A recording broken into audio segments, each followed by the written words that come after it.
ప్రతి ఇంట్లో తులసి కోట ఉండడం మనం గమనిస్తూనే ఉన్నాం. అయితే చాలా మందికి వస్తున్న సందేహం ఏంటంటే తులసిని ఏ వైపుగా ఉంచితే మంచిది అని. వాటికి సమాధానమే ఇది. సాధారణంగా తులసి 4 దిక్కుల్లో ఏ దిక్కున ఉన్నా ఇంటికి చాలా మంచిది. అయితే ఈ 4 దిక్కుల్లో తూర్పు వైపు ఉంటే సౌభాగ్యవతులుగా ఉంటారట స్త్రీలు.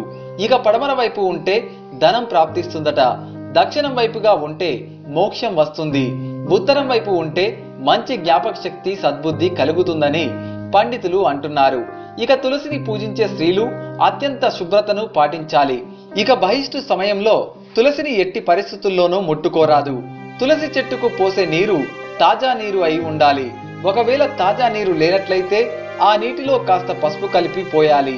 మరీ ముఖ్యమైన విషయం ఏంటంటే మీరు తులసి చెట్టుకు దగ్గరలో తలదువ్వుకుంటే ఆ వెంట్రుకలు గనక పొరపాటున తులసి చెట్టుకు చుట్టుకుంటే మీరు అనారోగ్య